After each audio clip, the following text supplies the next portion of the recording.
أعوذ بالله من الشيطان الرجيم. بسم الله الرحمن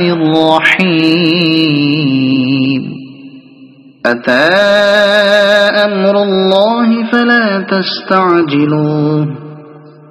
سبحانه وتعالى عما يشركون. ينزل الملائكة بالروح من أمره على من يشاء من عباده أن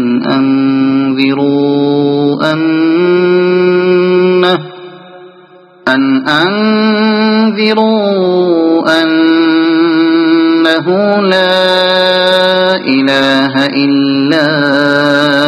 أنا فاتقون. خلق السماوات والأرض بالحق تعالى عما يشركون. خلق الإنسان من نطفة فإذا هو خصيم مبين. والأنعام خلقها لكم فيها دفء ومنافع ومنها تأكلون. ولكم فيها جمال حين تريحون وحين تسرحون. وتحمل أثقالكم إلى بلد لم تكونوا بالغيه إلا بشق الأنفس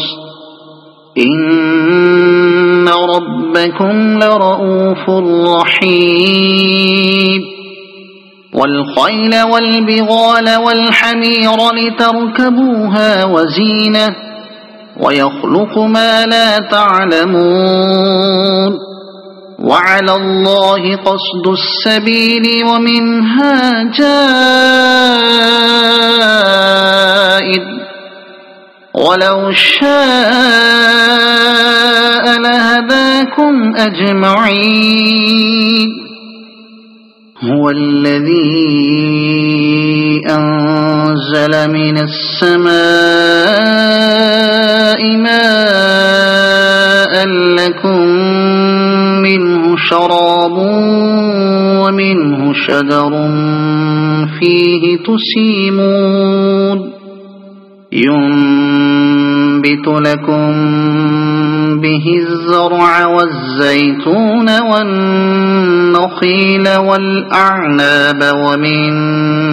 كل الثمرات إن في ذلك لآية لقوم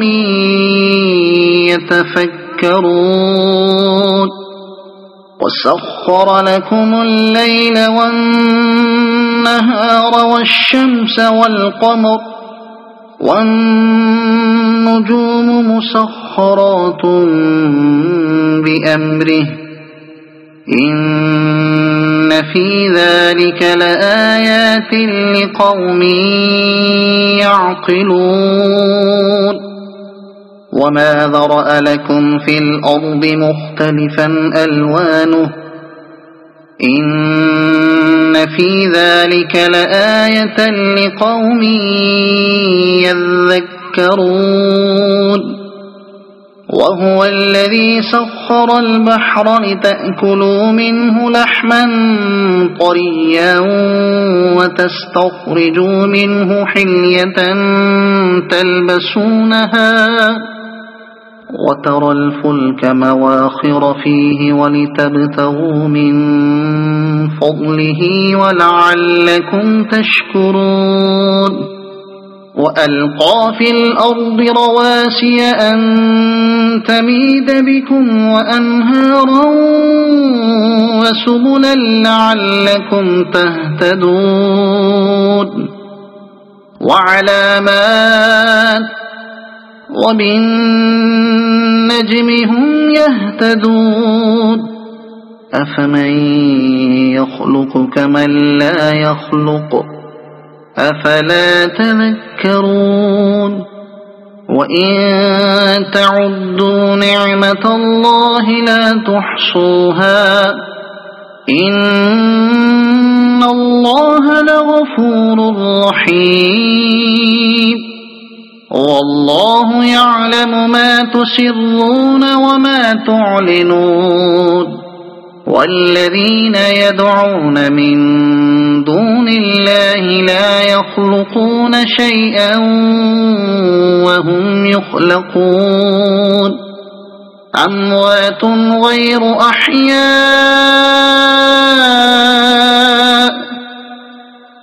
وما يشعرون أيان يبعثون إلهكم إله واحد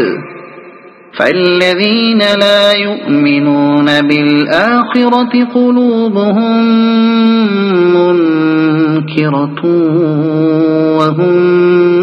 مستكبرون لا جرم أن الله يعلم ما يسرون وما يعلنون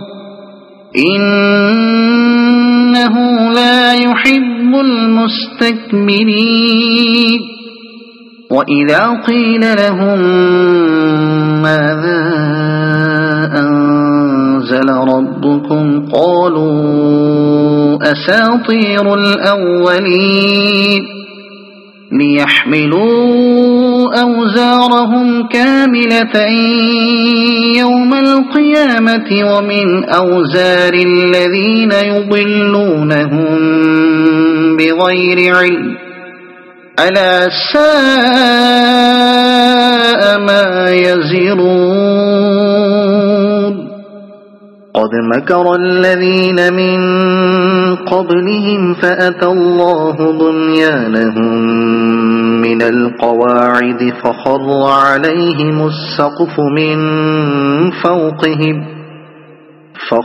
عليهم السقف من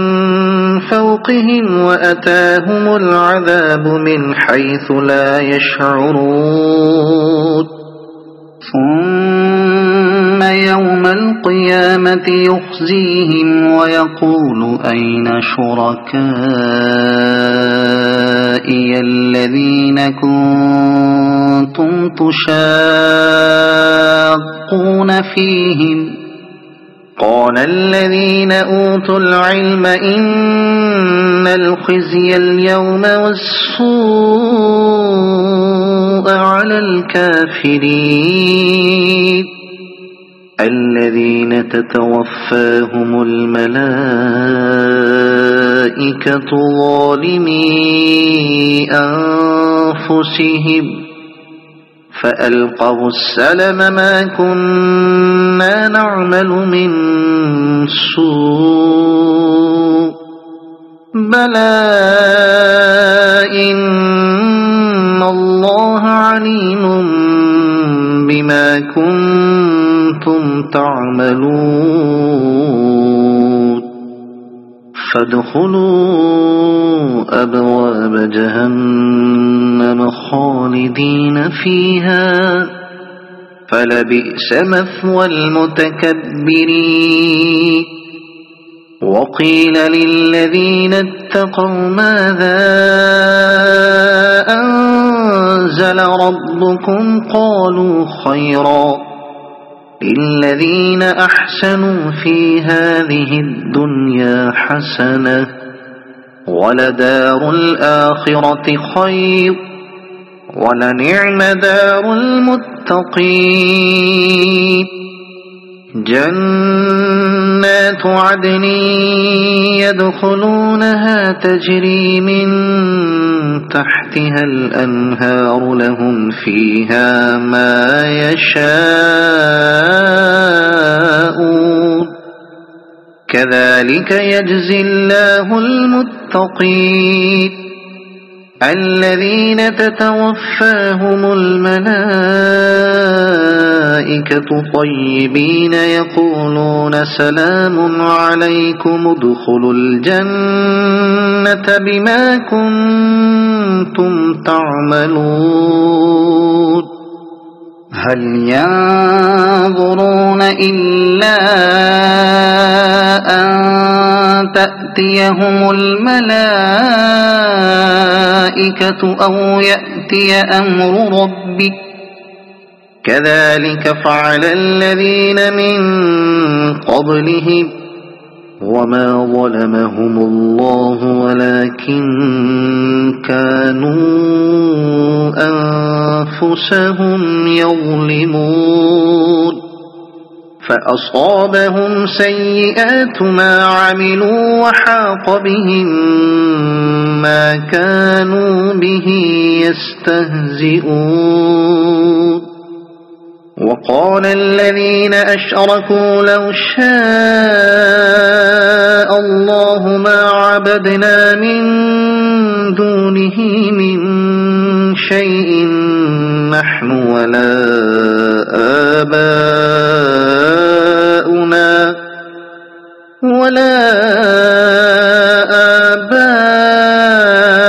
آباؤنا ولا حرمنا من دونه من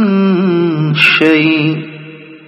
كذلك فعل الذين من قبلهم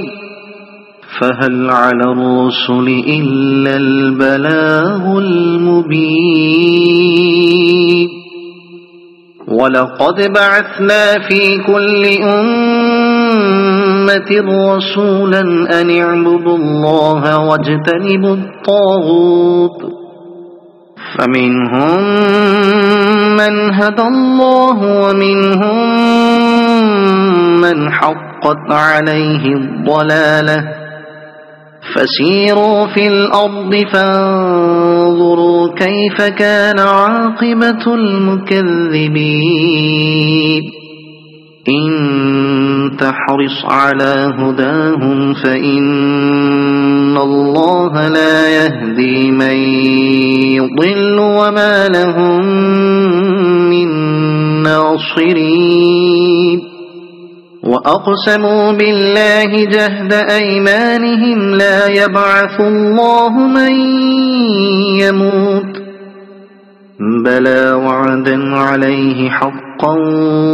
ولكن أكثر الناس لا يعلمون ليبين لهم الذي يختلفون فيه وليعلم الذين كفروا أنهم كانوا كاذبين إنما قولنا لشيء إذا أردناه أن نقول له كن فيكون والذين هاجروا في الله من بعد ما ظلموا لنبوئنهم في الدنيا حسنة ولأجر الآخرة أكبر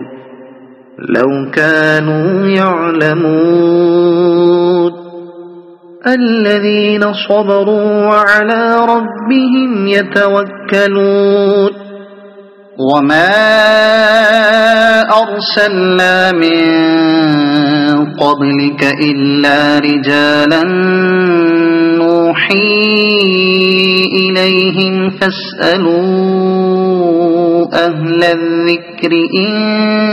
كنتم لا تعلمون بالبينات والزبر وأنزلنا إليك الذكر لتبين للناس ما نزل إليهم ولعلهم يتفكرون أفأمن الذين مكروا السيئات أن يخسف الله بهم الأرض أو يأتيهم العذاب من حيث لا يشعرون أو يأخذهم في تقلبهم فما هم بمعجزين أو يأخذهم على تخوف فإن ربكم لرؤوف رحيم أولم يروا إلى ما خلق الله من شيء يتفيأ ظلاله عن اليمين والشمائل سجدا لله وهم داخرون ولله يسجد ما في السماوات وما في الأرض من دابة والملائكة وهم لا يستكبرون يخافون ربهم من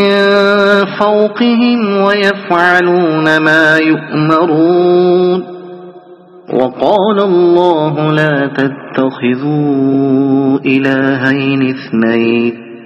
إنما هو إله واحد فإياي فارهبون وله ما في السماوات والأرض وله الدين واصبا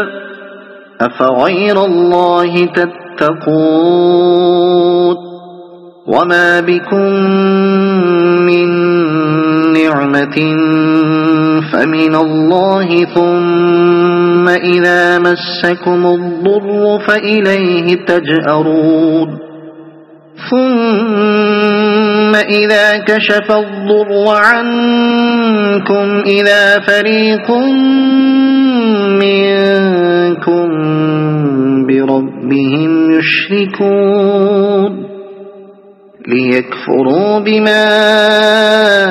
آتيناهم فتمتعوا فسوف تعلمون ويجعلون لما لا يعلمون نصيبا مما رزقناهم تالله لتسألن عما كنتم تفترون ويجعلون لله البنات سبحانه ولهم ما يشتهون وإذا بشر أحدهم بالأنثى ظل وجهه مسودا وهو كظيم يتوارى من القوم من سوء ما بشر به أيمسكه على هون أم يدسه في التراب ألا ساء ما يحكمون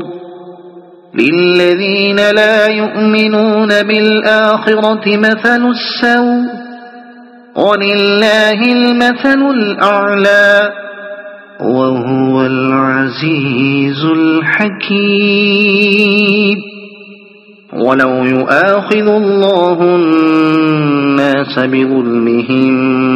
ما ترك عليها من دابة ولكن يؤخرهم إلى أجل مسمى فإذا جاء أجلهم لا يستأخرون ساعة ولا يستقدمون ويجعلون لله ما يكرهون وتصف ألسنتهم الكذب أن لهم الحسنى لا جرم أن لهم النار وأنهم مفرطون تالله لقد أرسلنا إلى أمم من قبلك فزين لهم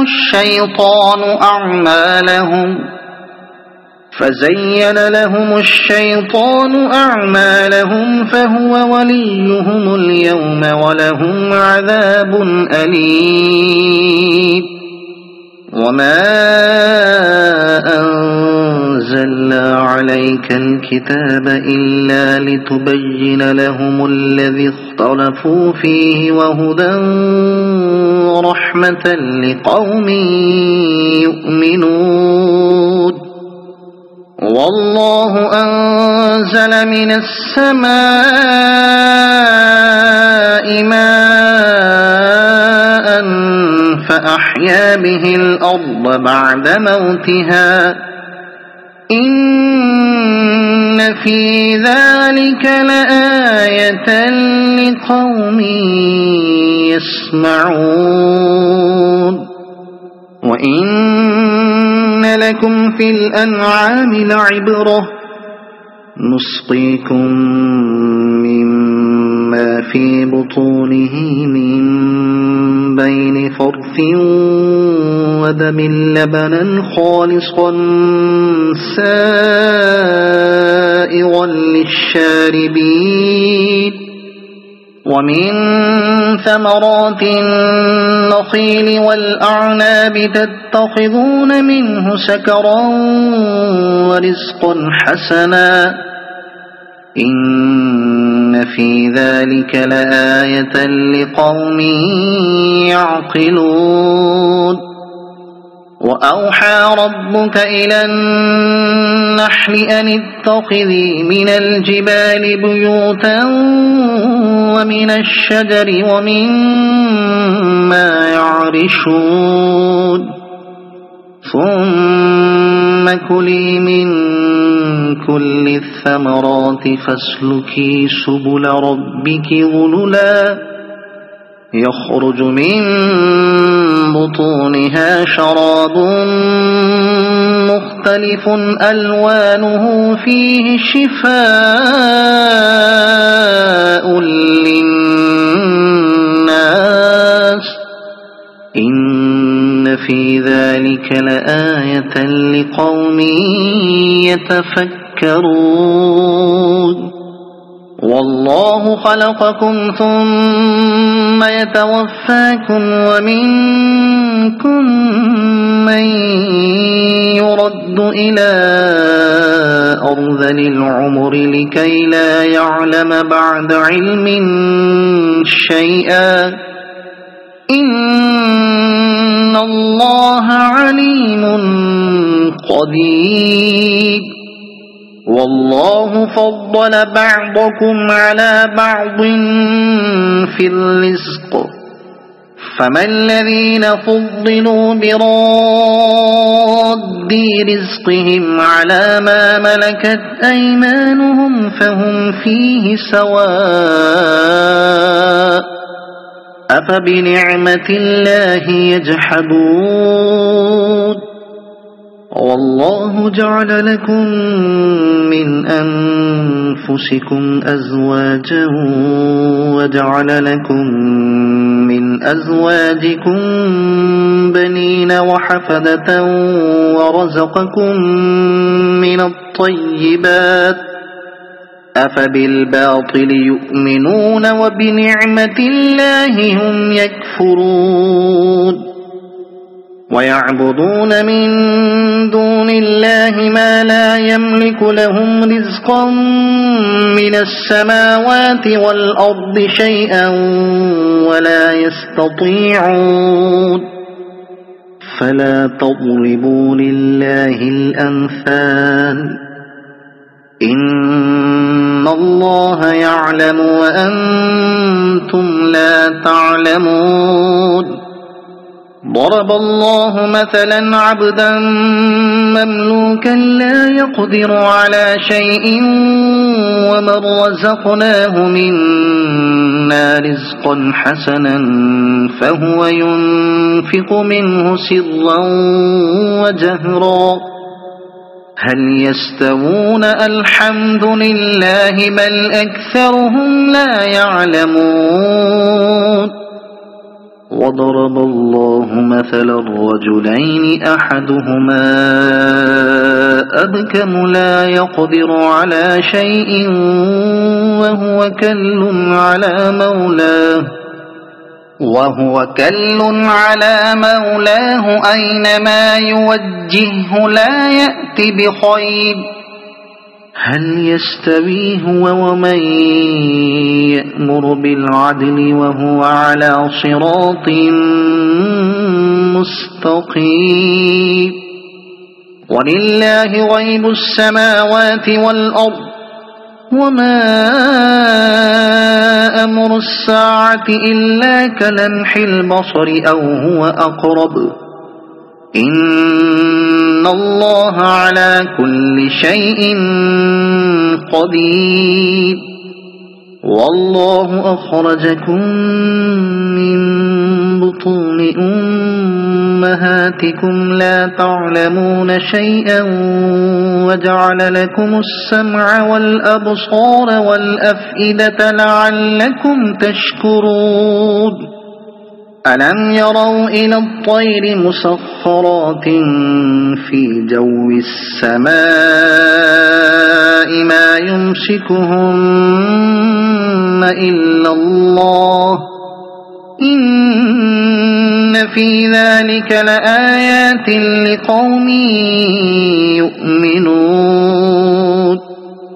والله جعل لكم من بيوتكم سكنا وجعل لكم من جلود الأنعام بيوتا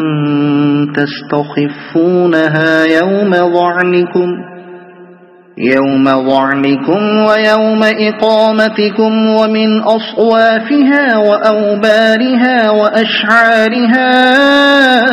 أثاثا ومتاعا إلى حين والله جعل لكم مما خلق ظلالا وجعل لكم من الجبال أكنانا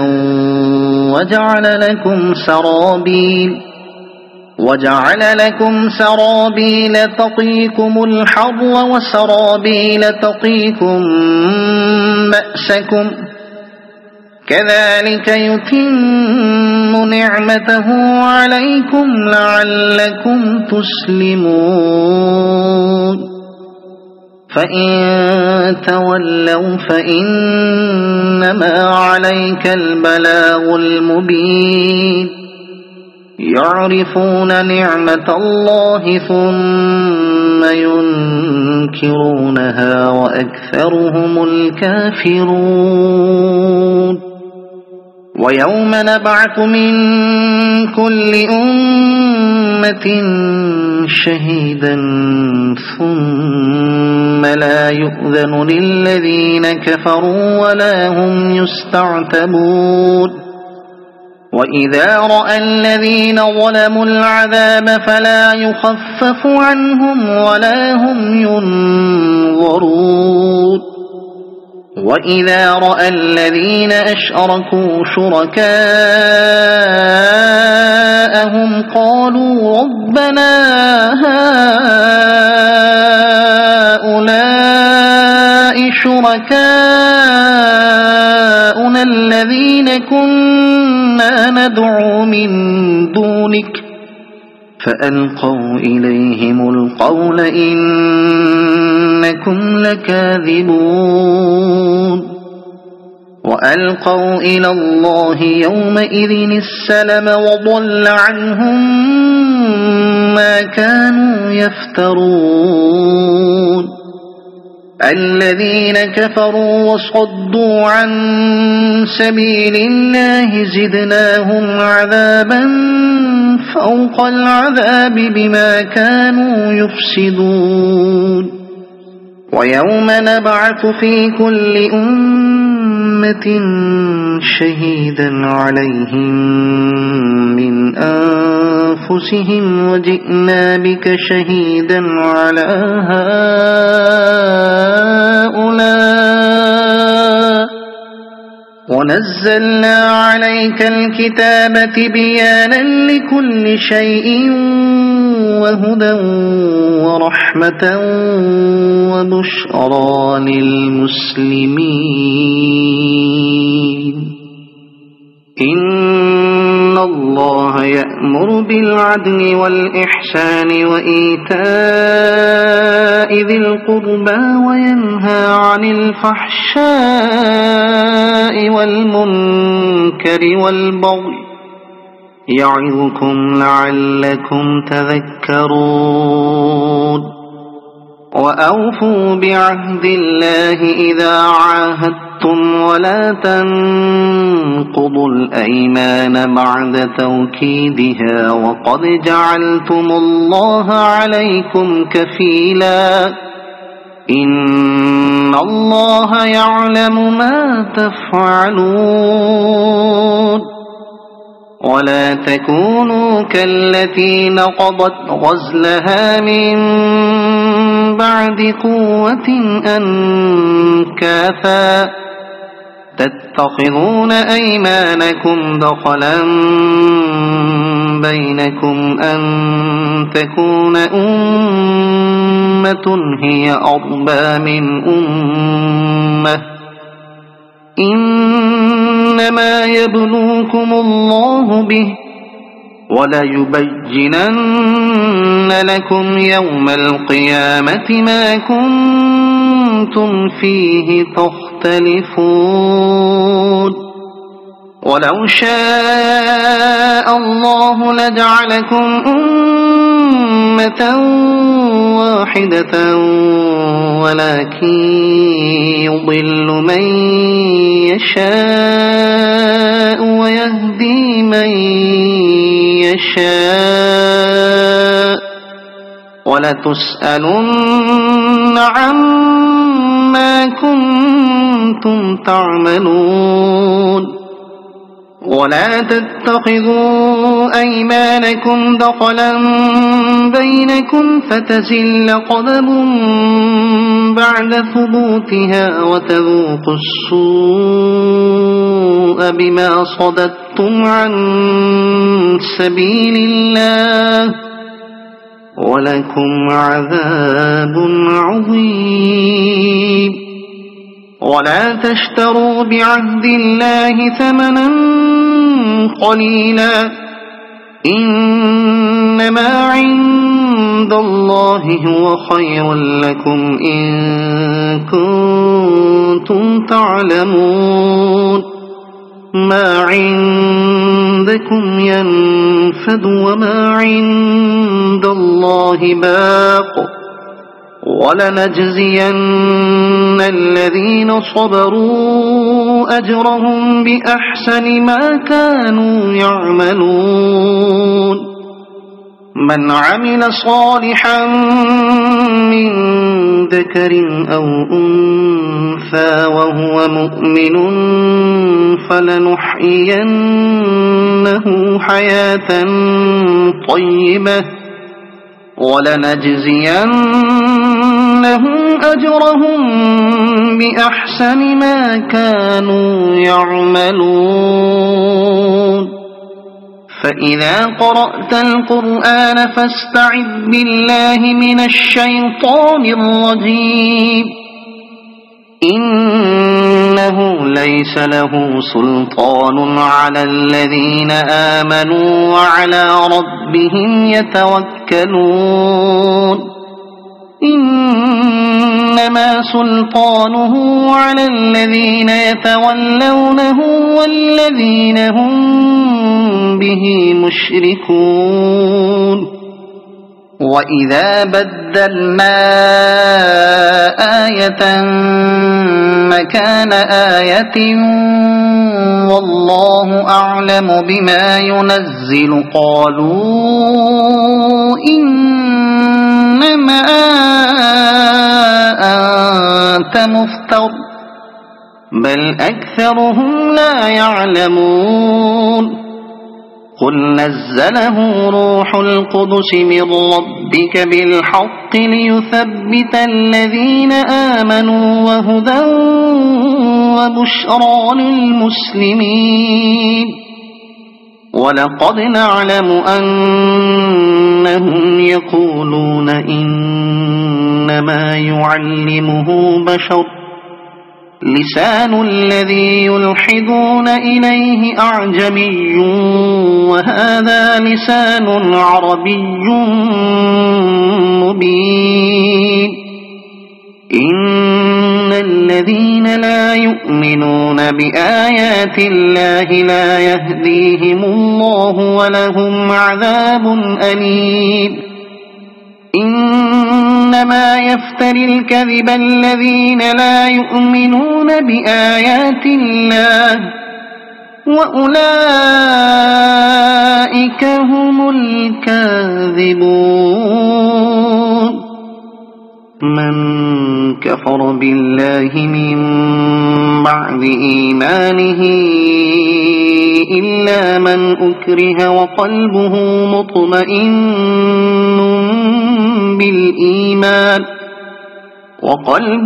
مطمئن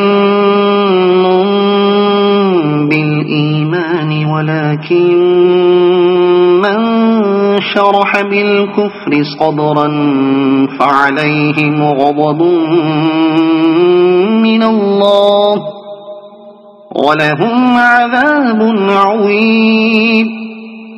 ذلك بأنهم استحبوا الحياة الدنيا على الآخرة وأن الله لا يهدي القوم الكافرين.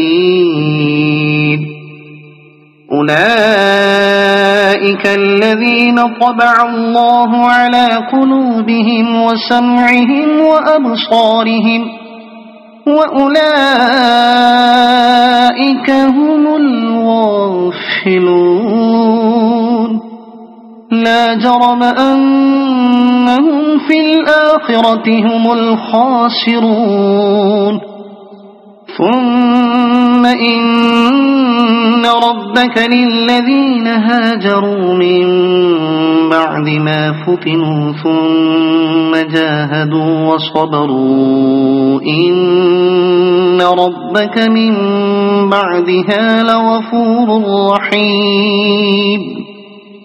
يوم تأتي كل نفس تجادل عن نفسها وتوفى كل نفس ما عملت وهم لا يظلمون. وضرب الله مثلا قرية كانت آمنة مطمئنة يأتيها رزقها رغدا من كل مكان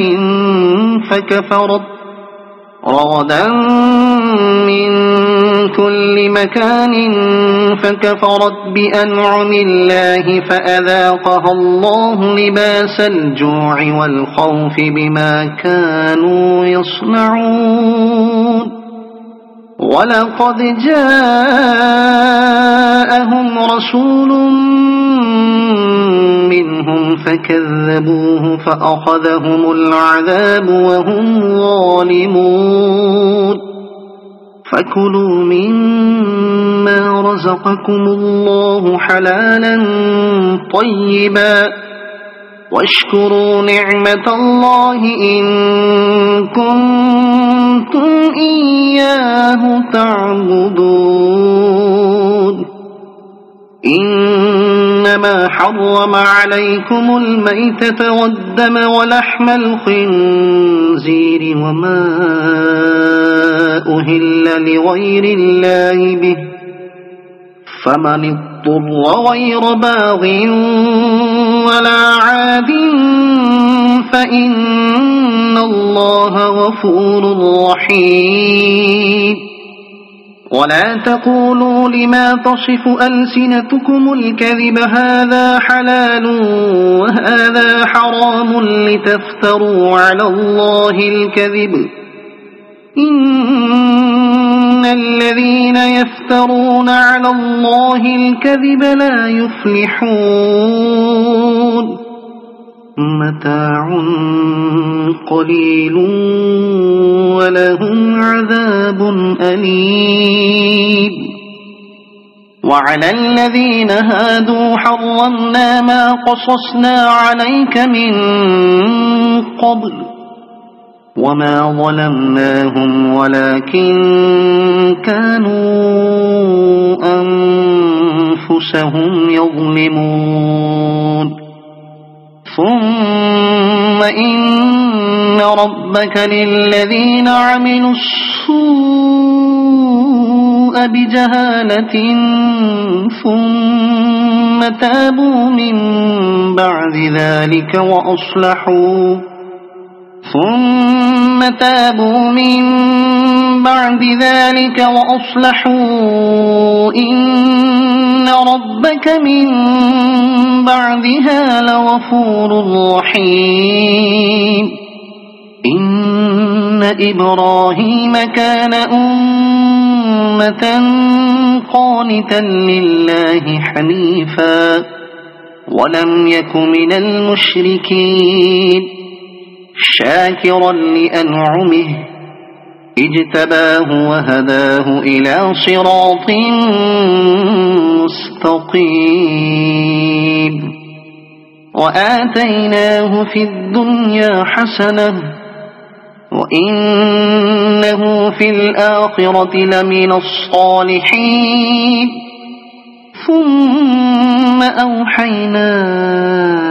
إليك أن اتبع ملة إبراهيم حنيفا وما كان من المشركين إنما جعل السبت على الذين اختلفوا فيه وإن ربك ليحكم بينهم يوم القيامة فيما كانوا فيه يختلفون ادع إلى سبيل ربك بالحكمة والموعظة الحسنة وجادلهم بالتي هي أحسن إن ربك هو أعلم بمن ضل عن سبيله وهو أعلم بالمهتدين وإن عاقبتم فعاقبوا بمثل ما عوقبتم به ولئن صبرتم لهو خير للصابرين واصبر وما صبرك إلا بالله ولا تحزن عليهم ولا تك في ضيق مما يمكرون إن الله مع الذين اتقوا والذين هم محسنون صدق الله العظيم.